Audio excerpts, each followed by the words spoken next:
Hello, thank you for watching. My name is Chris with JustRightFit.com. Today, I'm going to read to you a story about Rand Paul. It seems he is trying to get some justice. And when I say justice, I mean it in the sense of justness. It's just what he's trying to do in light of what has happened. I'm not talking about justice for what Anthony Fauci did, but justness, because something different has to happen. So I'm proud of Rand Paul. So check out this news read. Reading is fundamental.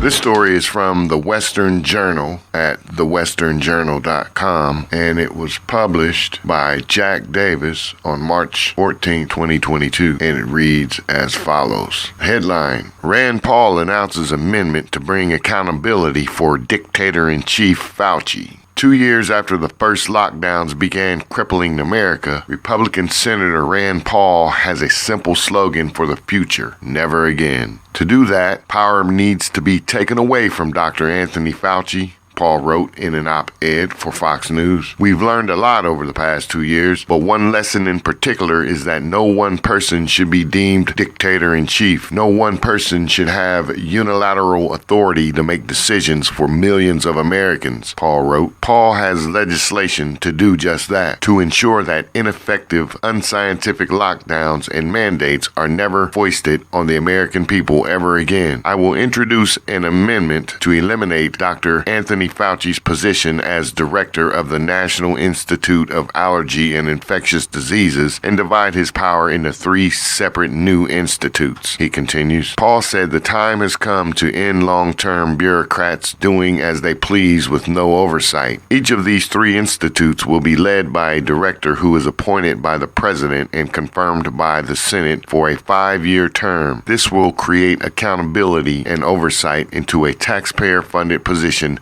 that has largely abused its power and has been responsible for many failures and misinformation during the COVID-19 pandemic, he explained. No one person should have the sole authority to dictate science, especially when that one person wasn't ever following the science. I've said that from the beginning, and I've been proven right over and over and over again. On masks, lockdowns, schools, natural immunity, all of it, he wrote. Paul noted that the response to COVID-19 caused vast damage to society and America's children. We lost more than individuals. We lost our freedoms, our liberties, our vibrant small-town main streets, our children's growth and learning. For 2 years, our lives were held captive by petty tyrants and power-hungry bureaucrats. He said children were marred by lockdowns, and the notion that they must wear a mask for 8 hours a day created psychological issues and inhibited communication between students and teachers. Keeping kids out of school clearly did far more harm than good, and the same can be said for masks. Paul claimed there was a cost to Fauci's demand that Americans wear cloth masks as if they would prevent the virus from spreading. Misinformation can cost lives if the government convinces 80-year-olds to wear useless cloth masks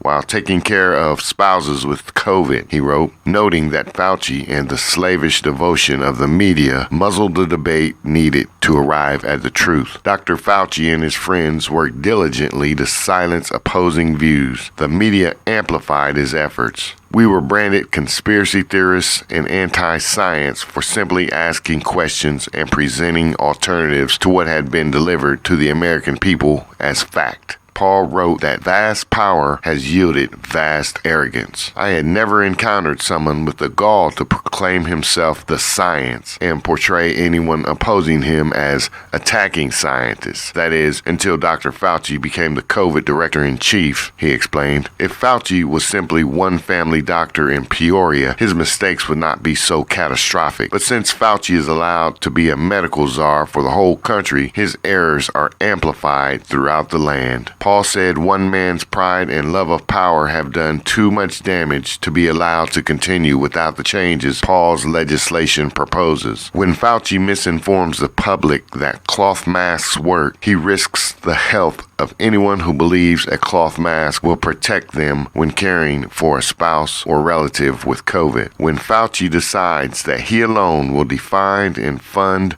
dangerous gain-of-function research, his disregard for the possibility of a lab leak is felt worldwide, he wrote. The biggest lesson we have learned over the last 2 years is that no one person should have this much unchecked power. And my amendment, which will get a vote this week, will finally force accountability and fire Dr. Fauci. End of story. I really hope this amendment goes somewhere. It probably won't, but it's a great statement by Rand Paul. Thank you, Rand Paul. And hopefully we'll get justice for all of the evil that Fauci has done in regards to this. So first, let's start with fixing things where this can't happen ever again. Thank you for watching this video. Go ahead and hit that like button. Subscribe to this channel. Leave me a comment. Have a great night. Peace out. The 2020 election was the most secure in U.S. history. There has been no evidence of widespread voter fraud. He lost a fair and secure election. The most secure election in American history. Really? All those of you who volunteered and worked the polls, you deserve a special thanks from the entire nation.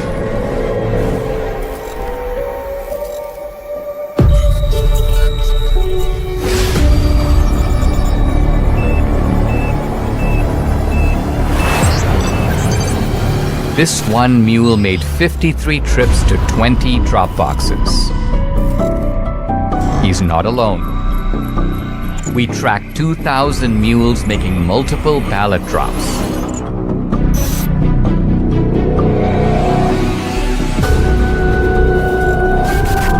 Leaving no fingerprints. Snapping photos to get paid.